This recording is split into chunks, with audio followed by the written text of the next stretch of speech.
শেরে বাংলা একে ফজলুল হকের দিকে তাকান, মৌলানা ভাসানের দিকে তাকান, বঙ্গবন্ধু শেখ মুজিবুর রহমানের দিকে তাকান। তাদের পোশাকগুলোকে দেখেন, কি পোশাক ছিল? Shirt pant. তাহলে আপনি পড়ছেন কেন? এত বাঙালি বাঙালি করে চিৎকার করেন, তাহলে আপনি এগুলো পড়ছেন কেন? যখন ইংরেজ বিরোধী বিদ্রোহ চলছিল না, তখন বাঙালিরাও কবিতা লিখেছিল হিন্দিতে। আপনারা তো এগুলো হিস্ট্রি পড়েনও না। তখন তারা বলতেন, একটা স্লোগান দিতেন, সরফরোশি কি তামান্না আব হামারে দিল মে হ্যায়, দেখনা হ্যায় জোর কিতনা বাজুয়ে কাতিল মে হ্যায়। বুঝেন না এই কথা? আমাদের মনের মধ্যে এখন সরফরোশি কি তামান্না, স্বাধীনতার চেতনা আমাদের মনের মধ্যে এসেছে। দেখার বাকি আছে জালেমের বাহুতে কত শক্তি আছে। আমাদের বাপদাদারা বাঙালি ছিলেন, খাঁটি বাঙালি। তাহলে আমরা কেন এখন জয়ীফ বাঙালি হলাম কেন? জাল বাঙালি হলাম কেন? আপনার বাসার কমোড পর্যন্ত ইংরেজদের আদলে করা। সবকিছুই খাবার অভ্যাস, খাদ্যাভ্যাস, আপনি পিৎজা বার্গার ছাড়া খাইতেই পারেন না। খাদ্যাভ্যাস ইংরেজদের। তারপরে খাওয়া হালাল না হারাম সেটা প্রশ্ন করছি না আমি। আপনি প্যাশনেট না তো আমাদের সংস্কৃতি নিয়ে। আমাদের সংস্কৃতির মূল জায়গাটা কই? পাঞ্জাবি পায়জামা তো পড়ছেন না, এটা আমাদের সংস্কৃতি ছিল। ঢিলেঢালা পোশাক পরতাম। আমাদের সংস্কৃতি ছিল মাছে ভাতে বাঙালি। ওই মাছ তো ফরমালিন দিয়ে সব নষ্ট করে ফেলেছেন। মাছেও ভেজাল, ভাতেও ভেজাল, পুকুর সব ভরাট করে ফেলতেছেন। নদীগুলো শুকায় যাচ্ছে। নদীমাতৃক বাংলাদেশ, নদী কোথায়? নদীতে পানি কোথায় বলেন? পানির ন্যায্য হিস্সাই বা কোথায়? আমাদের কি পানির ন্যায্য হিস্সা দেওয়া হচ্ছে? তাহলে আমরা কি দাস হয়ে থাকবো নাকি? আল্লাহ পাক আমাদেরকে বোঝার তৌফিক দান করেন। সংস্কৃতি দেখেন, সংস্কৃতি কি ছিল আমাদের? আমাদের বাপদাদাদের যুগটা চলে যান, ওই ফজরের আগে তারা ঘুম থেকে উঠতেন।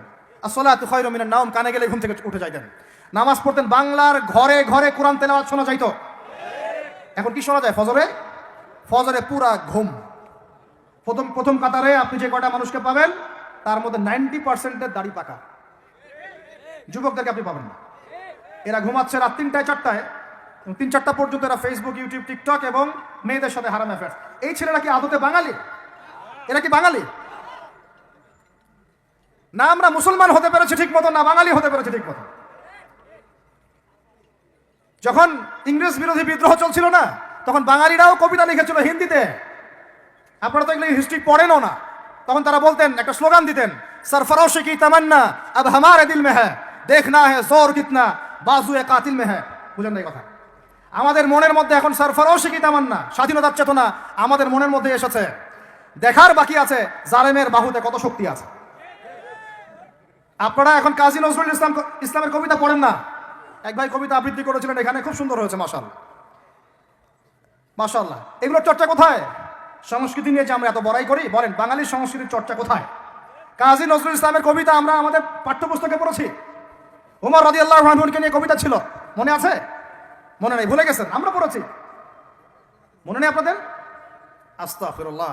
উমর ইবনে খাত্তাব, আমিরুল মুমিনিন, তোমার কি জানি, তোমার স্মৃতি আজানের ধ্বনি না, জানে না মুয়াজ্জিন। আমি ভুলে গেছি, অনেকদিন আগে পড়াগুলো, আমি চর্চা এখন করি না। তো মুয়াজ্জিন জানে না যে হে আমিরুল মুমিনিন, তোমার স্মৃতিতেই এই আজান দেওয়া হচ্ছে। মানে আমিরুল মুমিনিনের যে স্বপ্ন, এখান থেকে কিন্তু আজানের ইয়াটা আসছে। আর যায়েদ ইবনে সাবিত রাদিয়াল্লাহু আনহুর স্বপ্ন থেকে তিনি হেঁটে যাচ্ছেন, একবার উটের পিঠে ভৃত্যকে বসালেন আর ভৃত্যকে নামালেন, তিনি উঠলেন, উনি নামলেন, ভৃত্যকে উঠালেন, এভাবে পায়ে হেঁটে হেঁটে বাইতুল মুকাদ্দাস পর্যন্ত গেলেন। জানেন না আপনারা এগুলো ঘটনা? কোথায় এগুলো? কোথায় এখন বলেন? আছে পাঠ্যপুস্তকে? ঢাক, ঢোল, দুগি, তবলা কি শুরু করেছেন আপনারা? আসলে বাঙালি সংস্কৃতি বলতে কি বোঝাচ্ছেন? আহমেদ সফার নাম শুনেছেন? তাকে ছাড়া আপনি বাঙালি সংস্কৃতি কোথায় পাবেন? এই বাঙালি সংস্কৃতির ভিতরে এই যে ওলামায়ে কেরামের অবদান, এটা আপনি কিভাবে অস্বীকার করছেন? আমরা এখন পড়ে আছি কয়েকটা বিষয় নিয়ে। দেখেন, গান বাজনা, ঢাক ঢোল, ডুগি তবলা এবং এমন কিছু সংস্কৃতির নামে কাজ যেগুলোর মধ্যে শিরক আছে অথবা বেদাত আছে অথবা কুফর। আপনি রাস্তায় হাঁটছেন বানরের মূর্তি নিয়ে, বানরের সাথে আপনার কি সম্পর্ক? বানরের সাথে বাঙালি সংস্কৃতির কি সম্পর্ক? আমরা কি বানর থেকে আসছি? তাহলে বানরের মূর্তি আমি হাটে নিয়ে হাঁটবো কেন? বানর থেকে আসছে কারা?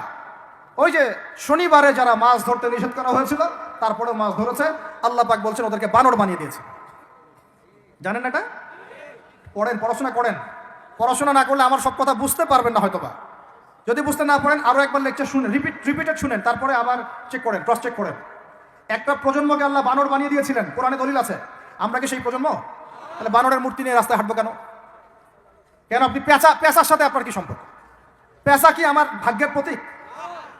হাত থেকে যদি কিছু পড়ে যায়, আমাদের অনেকে বলে যে একটু বসে যান, অমঙ্গল হতে পারে।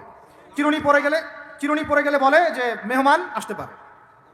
বিড়াল সামন দিয়ে চলে গেলে বলে একটু বসে যায়, অমঙ্গল হতে পারে। ইসলাম কি বলছে জানেন? যখনই মনের মধ্যে কোনো কুলক্ষণ আসবে, আপনি পড়বেন, আমার সাথে বলেন, আপনি পড়বেন আল্লাহুম্মা লা খায়রা ইল্লা খায়রুক ওয়ালা ওয়ালা আল্লাহুম্মা লা তায়রা ইল্লা তায়রুক ওয়ালা খায়রা ইল্লা খায়রুক ওয়ালা ইলাহা গায়রুক। মানে আল্লাহ আপনার দেয়া কল্যাণ ছাড়া কোনো কল্যাণ নাই, আপনার দেয়া অকল্যাণ ছাড়া কোনো অকল্যাণও নাই, আপনি ছাড়া কোনো ইলাহ নাই। এই হলো মুসলমানের আকীদা। তো এখানে পেঁচার সাথে আপনার সংস্কৃতি কি সম্পর্ক? পেঁচা অমঙ্গলের লক্ষণ। তো এগুলো কি শুরু করেছি আমরা? যে কোনো একটা বিষয় নিয়ে যদি আলোচনা করতে চান, আসেন, বসেন, আমরা বসি, আলোচনা করি, সমাধানের পথ খুঁজি, প্রতিভাকে মূল্যায়ন করেন। ইউসুফ আলাইহিস সালাম বলেছিলেন যে আমি বিশ্বস্ত আস্থাভাজন, আমাকে এই খাজানার দায়িত্ব দেন। কে বলেছিল? ইউসুফ আলাইহিস সালাম। কখনো কখনো দায়িত্ব চেয়ে নেওয়া জায়েজ, যখন দেখবেন দায়িত্ব নেওয়ার যোগ্য কোনো মানুষ নাই।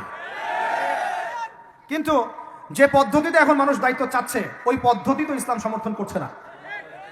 এখানে আপনি একজন ট্রান্সজেন্ডারকে দেখছেন মানুষের ঘরে ঘরে গিয়ে ভোট চাচ্ছে, একজন হিজড়াকে দেখছেন মানুষের ঘরে ঘরে গিয়ে ভোট চাচ্ছে, নারী থেকে পুরুষ হচ্ছে, পুরুষ থেকে নারী হচ্ছে, তাও আবার ভাই ওইদিকেই। নিজেরও লজ্জা লাগতেছে, কারণ আমি আবার উত্তরবঙ্গের মানুষ। তো এখন কথা হচ্ছে যে এইটা তো সিস্টেম না, প্রতিভাকে মূল্যায়ন করতে হবে। আপনাদেরকে আল্লাহ পাক তৌফিক দান করেন, বলেন আমিন। এখন কথা হচ্ছে সংস্কৃতি যদি আপনি ভিতরে চোখ দিয়ে দেখেন, দেখবেন টপ টু বটম আপনি ইহুদি খ্রিস্টানদের সংস্কৃতি ফলো করছেন। আপনার খাওয়া, আপনার রুচি, আপনার অভ্যাস, আপনার পছন্দ, আপনার বিয়ের অনুষ্ঠান, আপনার জন্মদিন, আপনার মায়ের ওই কি বার্ষিকী, বাবার ওই বার্ষিকী, যা যা করতেছেন সব কিছু কার অনুসরণ করতেছেন আপনারা? ইহুদি খ্রিস্টানদের। একটা ভবন উদ্বোধন করবেন, খুচুত করে একটা ফিতা কাটলেন, কাইটটা মাশাআল্লাহ পায়রা আপনি উড়াই দিলেন। তো এই পাখি কি আমার কল্যাণ নিয়ে আসবে? হ্যাঁ, এই পায়রা আমার কল্যাণ নিয়ে আসতে পারে? ওইখানে দাঁড়ায় 2 রাকাত নামাজ তো পড়তে পারতেন, পরে আল্লাহর কাছে দোয়া করতে পারতেন, আল্লাহ আমি এই কাজটা শুরু করলাম, আল্লাহ তুমি বরকত দান করো। এটা আমার সংস্কৃতি। একটা দোকান করেছেন, বাড়ি করেছেন, শুরুতেই আপনি ডিজে পার্টি দিলেন, ডিজে পার্টি, সুবহানাল্লাহ। সূরা বাকারার তেলাওয়াত তো দিলেন না। তাহলে পুরো বিশ্বের প্রত্যেকটা ডিপার্টমেন্ট, মূল জায়গাগুলো আমরা এখন নিয়ন্ত্রিত হচ্ছি, এবং ভিতরের চোখ দিয়ে যদি দেখি আমরা আমাদের শেকড় থেকে দূরে সরে গেছি। ভাই আল্লাহ পাক আমাদের সবাইকে বোঝার তৌফিক দান করেন।